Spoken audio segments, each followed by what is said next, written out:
If Enshrouded feels overwhelming at the start, this beginner's guide is here to slow things down and get you set up and started on the right foot. I'm Vadd, and if this helps you out, my Patreon's linked below, totally optional. Right here at the start, go to Settings, Display, Field of View.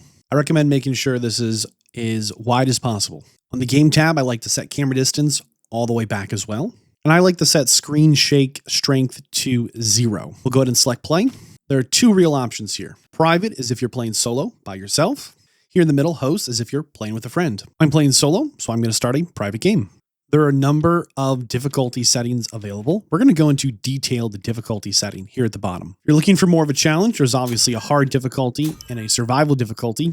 I think the default difficulty is very, very good. I'm going to make some small changes for my world. I've selected the default setting for difficulty. I go into the survival tree. I have starvation mode off. I'm going to change loot loss on death to keep everything. I'm going to make the days a little longer, and I'm going to make the nights a little longer. I'm going to turn weapon durability off. I'm not going to be repairing tools or weapons. On the taming startle repercussion, I'm going to keep my progress. I'm going to turn the curse chance to off. On the player tab, I'm going to scroll down to the 3 XP tabs. I'm going to turn them all the way up. On the enemy tab, I'm going to turn pacify enemies on. Enemies generally won't attack me unless I mess with them. For me, this is going to be a very relaxed experience to go through. You don't need to change those settings. Those are my personal preferences. My recommendation is to always maximize your fun. I repeat, set up your world to maximize your fun.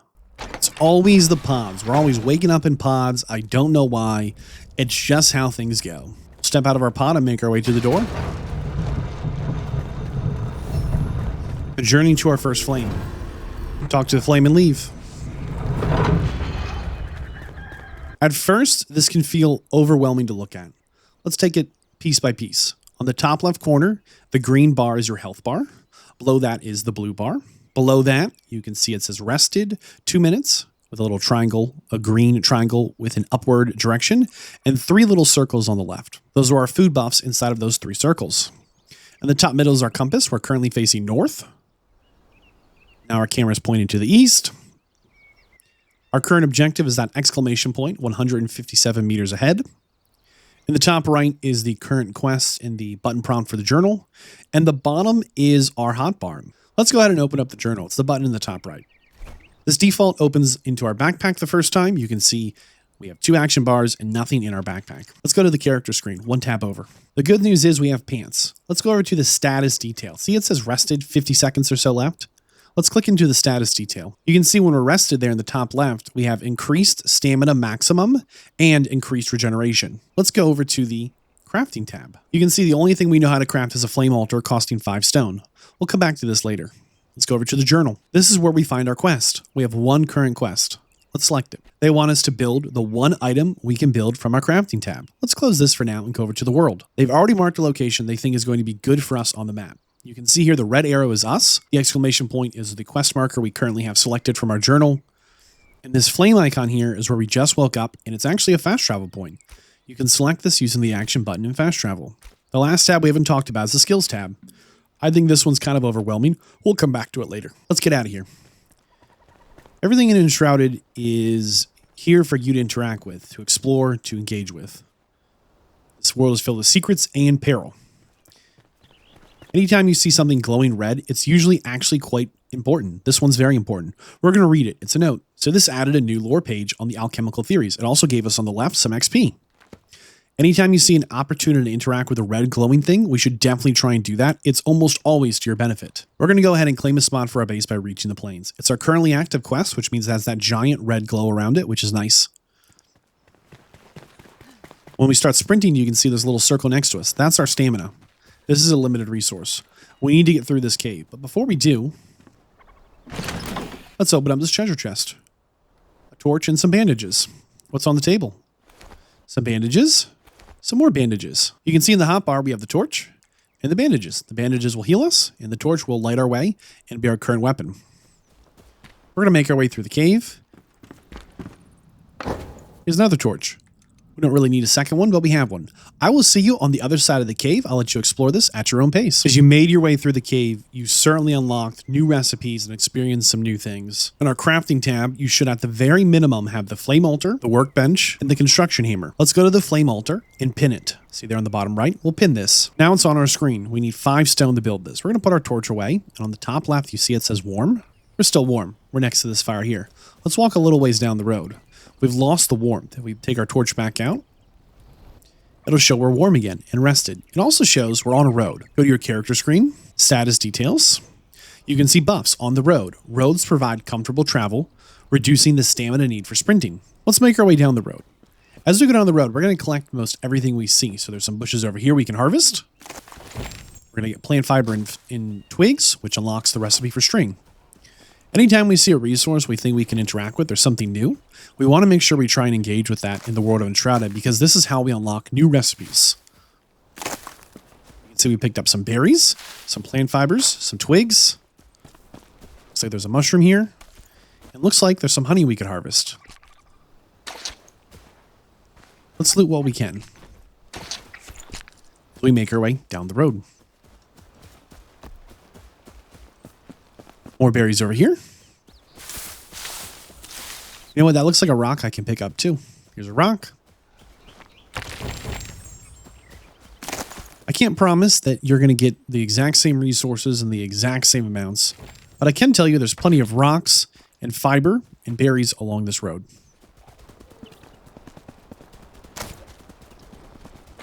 Another rock. Here's another rock. We're really still staying on the road. We're a little bit off the path, but that's okay. We're going to harvest as we go, and we're going to follow that quest objective for the minute just down the path here. Harvesting as we go. This looks like a good spot for our first base. In the crafting tab, let's unpin the flame altar and craft it. It's on our hotbar. If it's not in your hotbar, open up your backpack and find it. Now look, there's all this open space, but it says not enough free space. That's not true at all. It's because we're trying to walk to place this. Instead, if we stand still and we use our looking around, you can see it's trying to place it where we literally are standing.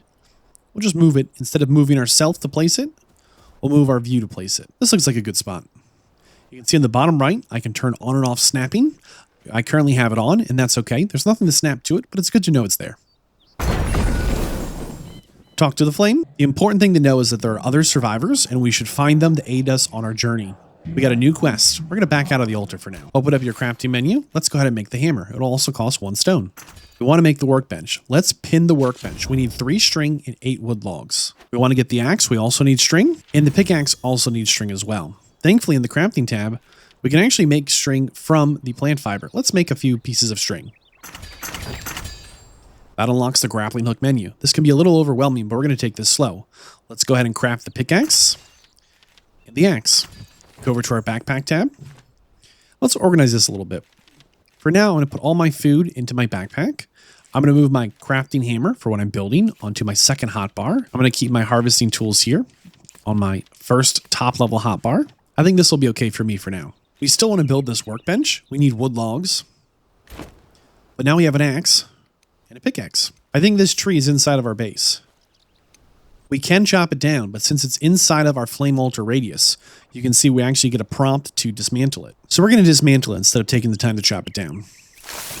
And that automatically looted the wood logs we would have got from it, unlocking the campfire. We're going to go ahead and just loot this clearing. We're going to go ahead and take our pickaxe, get through a couple of rocks, pick them all up as we shatter them. We go ahead and loot the fiber we can find, or the berries. Chop tree. Pick it up as we go. Looks like we unlocked the watering pouch. There was some animal fur there. That's nice.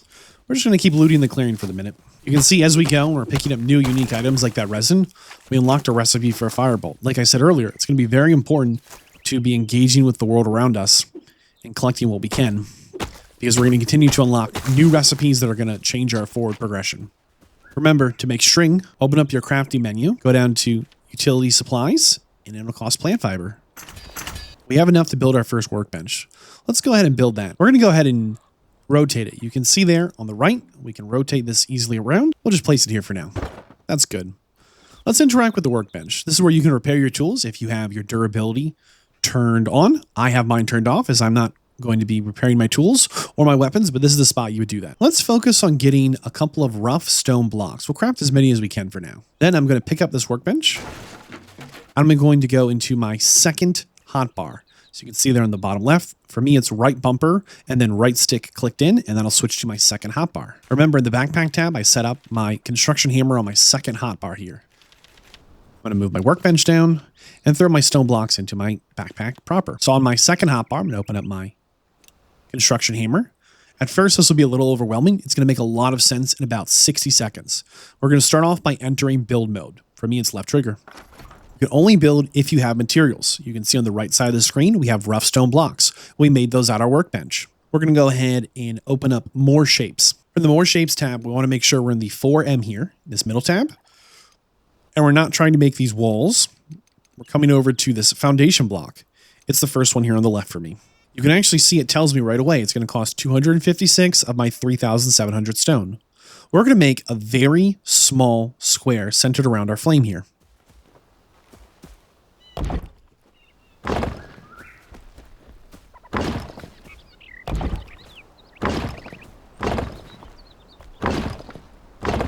That's good enough for now. Let's go ahead and click the finish button there, the left trigger. This is a completed construction. If we were to enter building mode again while having the hammer equipped, you can see in the bottom right corner, for me it's B, it says undo build action. This will undo the last build, even if I've already finished. Watch, I'm going to undo my last build.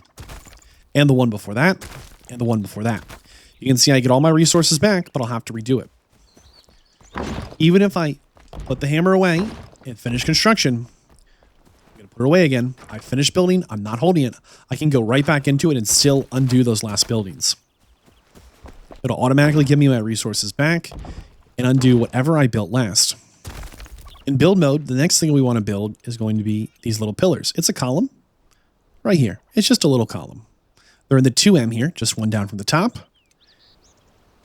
I'm going to put them on the corners. I'm going to build this a little higher than you need to, but I like to have these pillars a little high because I'm going to put a roof on top. I went up 3 high. I'll do it on both the corners.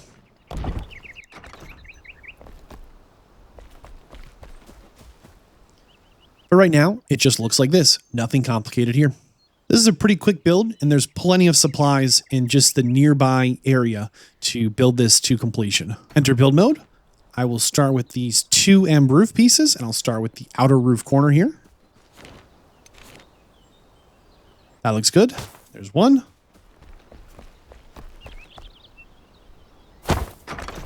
There's 2. Go into the roof tiles. 1, 2.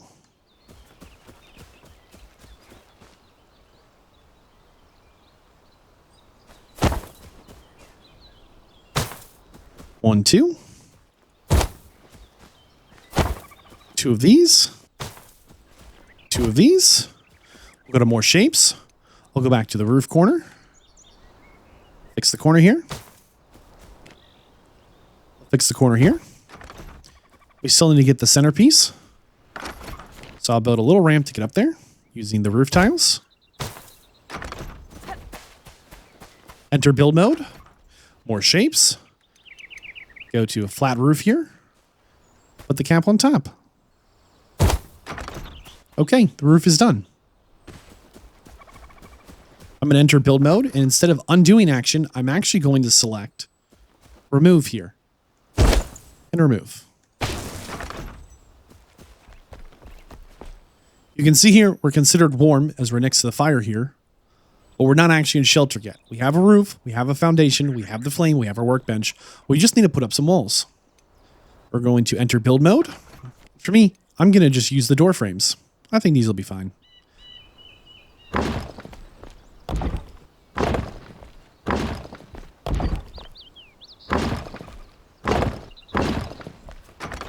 Interestingly enough, this is actually considered sheltered, warm, and we have a comfort level of 5. We have no doors in the door frame. We haven't filled up the roof. We have this giant wall over here open up. But if we stand right in the center, this is actually the bare minimum we could have. Nice. I'm still going to fill in this top, but you do not have to. You can see now it says rested, 959, sheltered, warmth, comfort level 5, and we have that in each corner of the base here. This is going to be more than enough to get us started.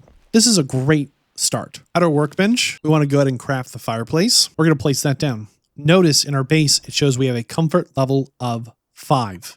When we place this down, you're going to notice our comfort level went up to 6, and our rested bonus is going upwards. See, it starts at 11 minutes now. Go to your character screen and the status detail. You can see the rested bonus is significant. It gives us increased stamina, regeneration, and increased maximum stamina. The greater our base comfort level, there in the top left, the more bonus we get from the rested bonus. It's going to last longer. This is a very important mechanic to understand. As the further you go in Enshrouded, the more important it is to be rested when you're out adventuring. In addition, we can cook here. We don't have anything to cook right now, but food bonuses also add on to our rested bonus. They all stack. If we open up our map on the world tab, the flame shrine we put down is a fast travel point. So if we're out adventuring and we ever get lost, we can open up the map and we can fast travel right back to our base here. Let's commune with the flame. There are 3 important things we can do here at the flame altar starting out. First off is we can respec our skill tree. We'll talk about this more later. Just know that you can do this. We can upgrade our altar. This is going to raise the size of our base. Right now, if we want to build, we have to build inside of this base. This is a 40 by 40 square. If we upgrade our base, this square gets larger. We can upgrade the altar to raise the size we can build in. We can also strengthen the flame. This is an important mechanic to understand. You can see here in the top right, when flame level goes from 1 to 2, all of our character attributes get bumped.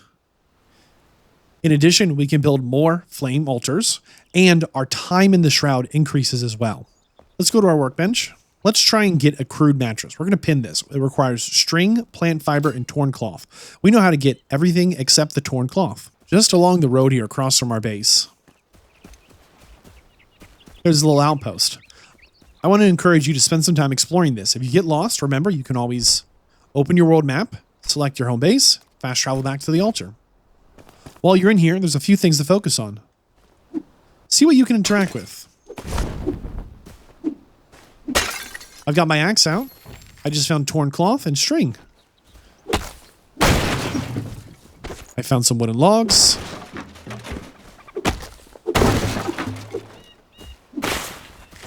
More string, a water pouch.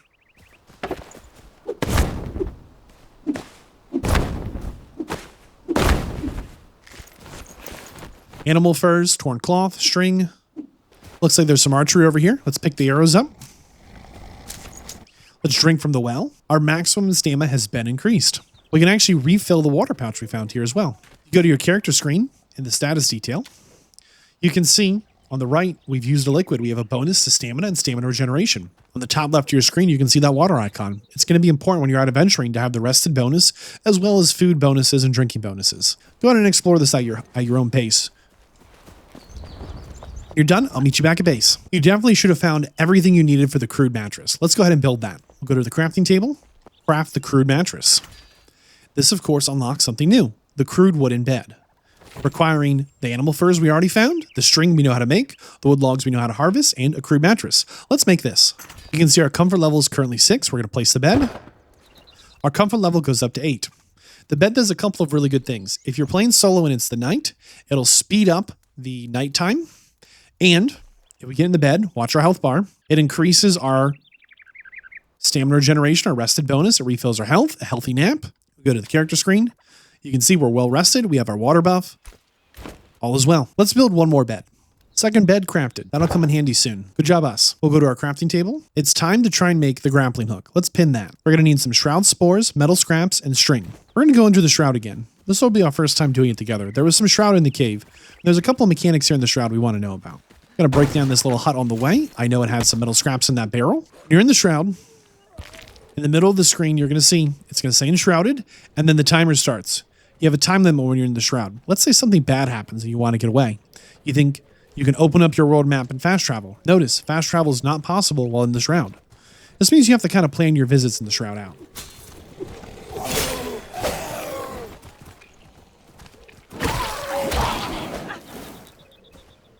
We're going to loot the body. We found some shroud spores. This is where you find shroud spores. You're going to need to be fighting enemies in the shroud. To reset the shroud timer, we'll just step out. You see it's back to the full 5 minutes. We can step back in, and we're right back in it.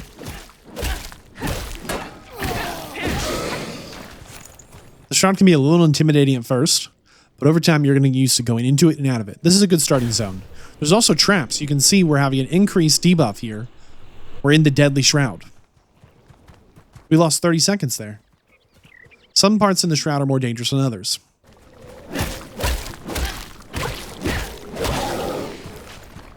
I'm going to step back out, reset my timer, and go back in. Nobody's rushing me. You can go at your own pace in the Shroud. Over time, you're going to get increased time to be able to be in the Shroud as well, which will be a big help. By upgrading your Flame Altar. Remember to keep an eye on your Shroud timer when you're in the Shroud. I'm running a little low on time, so I'm going to step out again.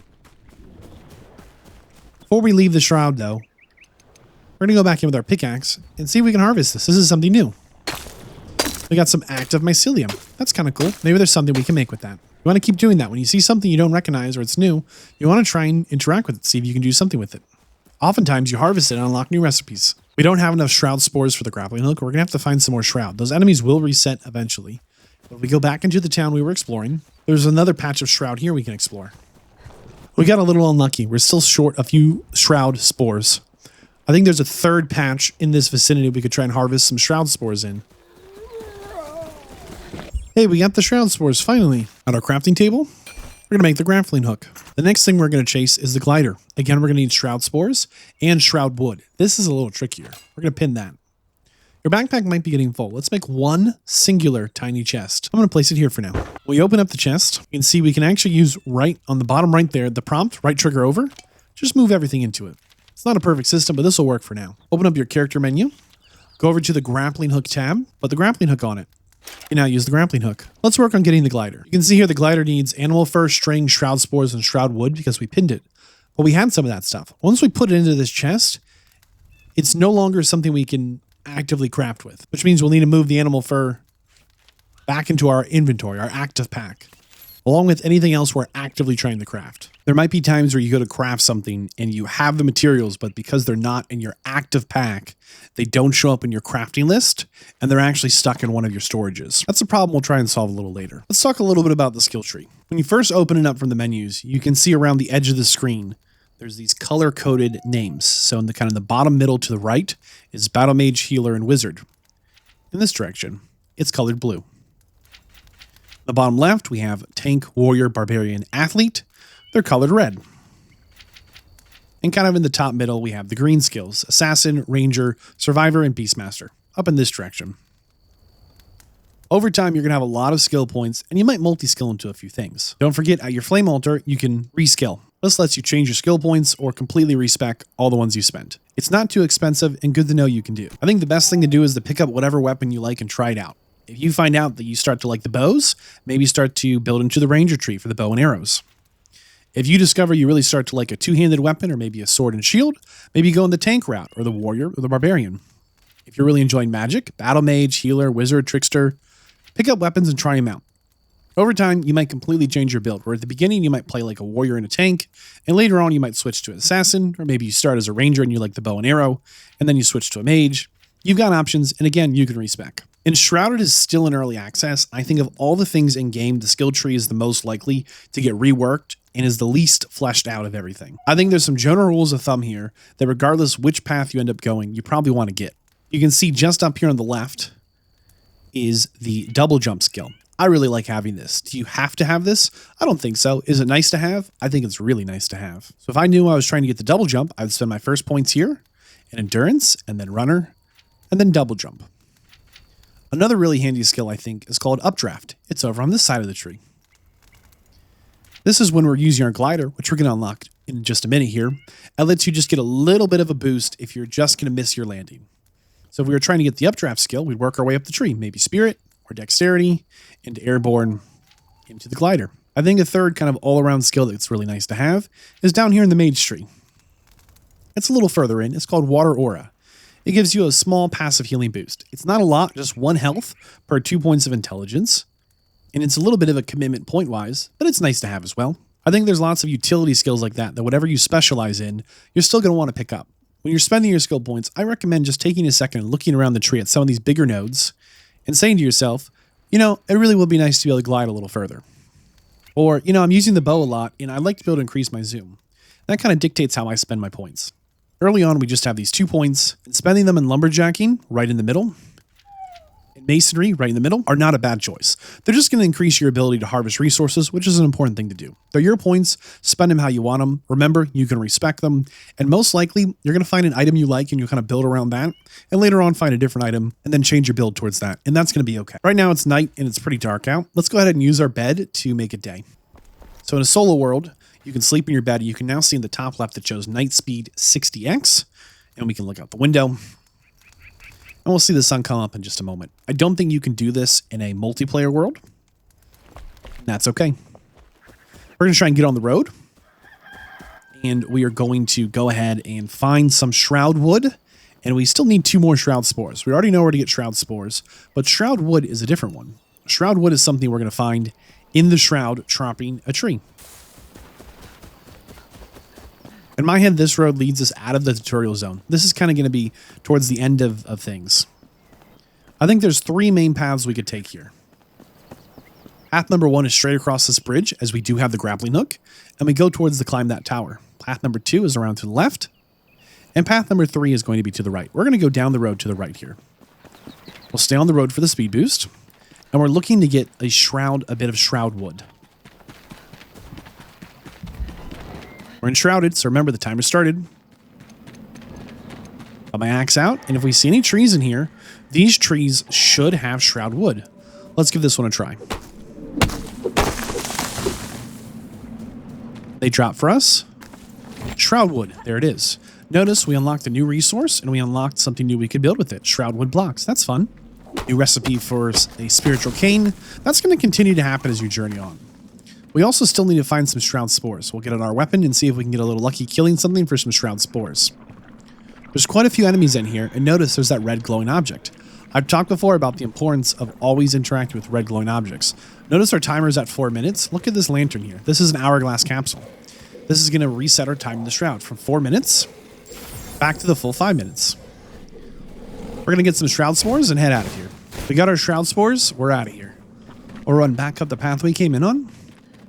Once we're out of the Shroud, we can fast travel back to base. Looks like we don't have the string. Let's check our inventory. We don't have the string, but we do have the plant fiber. That'll work. Go ahead and craft the string we need. We'll go to our workbench and craft the glider. Open up our backpack. Glider's on our action bar. Go to our character screen, go over to the glider tab, and equip it. This is a huge milestone for us. In this moment, we officially have the pickaxe, the axe, and the construction hammer. We know how to enter build mode. We know how to change around our shapes. We know how to undo actions and remove actions. We know how to build a basic structure. We've talked about the importance of the comfort bonus. We've talked about how to get a bonus with our food, with water, as well as cooking here at our little stove for the food bonuses. We have our flame altar. We know we can upgrade it. We can also strengthen the flame altar as well. The upgrade will increase the size of our base buildable area. The strengthening the flame altar will give us more time in the Shroud, more character attributes, and more altars we can build. We know it's a fast travel point. We know about movement speed on the road buffs. We know how to pin crafting items and build them. We are officially set up to go on our first challenge. So we have the 2 most important items we need for adventuring, our grappling hook and our glider. Let's go into the journal on the quest tab. We have one key quest here, to find the sleeping survivor. We're going to do that together. The easiest way to do this is right there. It says show on map. Let's click show on map. Wow, way over there. Okay. I want to be clear. This is the basic play loop of Enshrouded. You're going to get a quest, your journal, Embervale quest here, to find sleeping survivors. There's a number of these survivors we need to craft more advanced tables to unlock new items to journey further on. You're going to spend your time going out, finding survivors, bringing them back to base, satisfying their quest, and learning new things. Let's use our grapple for the first time on the bridge. And just like that, we're moving. I'm going to cross this bridge and turn left. There's going to be some enemies on this bridge I'm intending to run by. But if we wanted to go deeper into the Shroud, we could get on this bridge, we could jump and use our glider to land us further in. That's one technique to take advantage of the limited time in the glider. The glider is very, very important. I recommend always adventuring with your pickaxe, because if you're ever too far out in the wild, you'll just find a rock, get some stone, go to your crafting menu, craft a flame altar, and then you have a fast travel point with you. You'll throw that down, and then you can always jump back to your main base and then jump back with the fast travel to where you were exploring. When you do deactivate the altar, it's not instantaneous. It takes a little bit of time. You can see there's a countdown, and you can go right back in and cancel it in case you do it on accident. If you're ever stuck in Enshrouded, one of the best things to do is not just to go out and explore, but to double check that you don't have a quest for one of the survivors. There's a number of survivors beyond the Blacksmith that all unlock new tables, new items, and are just really nice to have for your progression. I think I need to turn left here. Remember, I set my enemies to be a little bit passive. I didn't attack them, they didn't attack me. This is just kind of relaxing for me. If you haven't changed that world setting like I showed you at the start, odds are really good they've been very aggressive to you. We'll try and run past these enemies. I don't really want to fight. Welcome to the ancient vault of the Blacksmith. I'll probably have to fight some of these guys in here. It shouldn't be too much trouble. If you're having trouble with them, make sure you have your rested bonuses. You cook some food and eat it. You drink some water before you go. Let's go and awaken the survivor here. This unlocks the summoning staff and a new soul is discovered. Let's head back to base. We can fast travel. We're here back at base. In our crafting menu, we're going to craft the summoning staff. We're going to go ahead and ready summoning staff.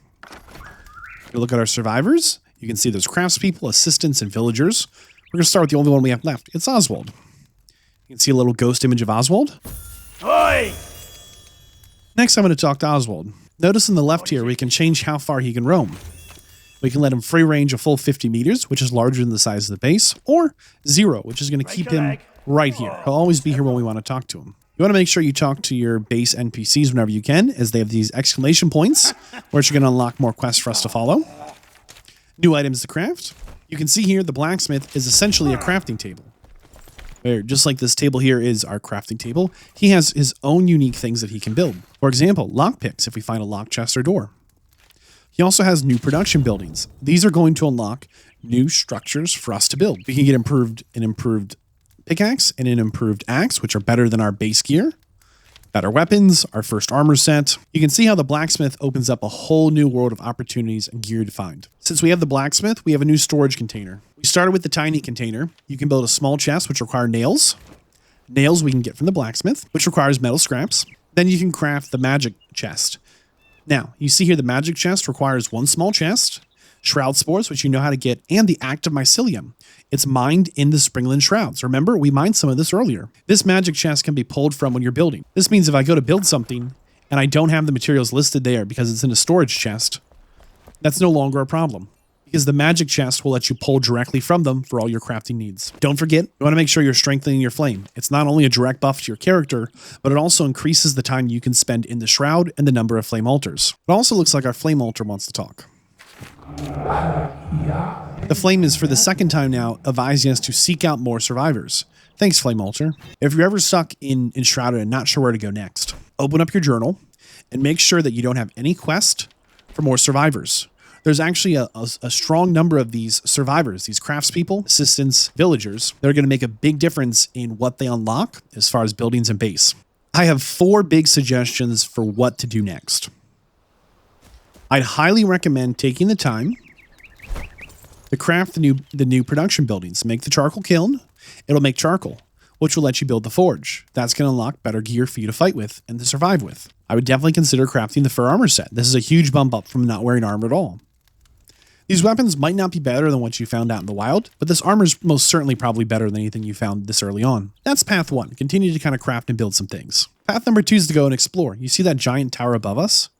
That tower is a small jumping platforming puzzle. If you can climb your way to the top using the teleportation pads, it'll become a fast travel point which you can then jump and glide from.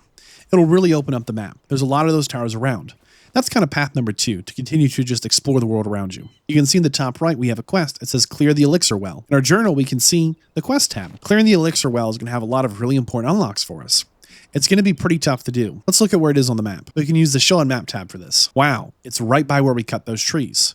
Remember when we need the shroud trees? Here's the bridge. And we turn left to get the blacksmith.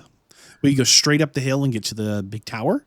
Or we could go down into the shroud and fight our way to the elixir well. That's kind of the main quest. that's a great path to follow as well. There's no wrong choice here. All these things you're going to do over time, but those are kind of the 3 next best things to do. If Enshrouded felt overwhelming when you started, I hope this video made it feel more manageable. Take your time, explore, follow some of the quests, and enjoy it.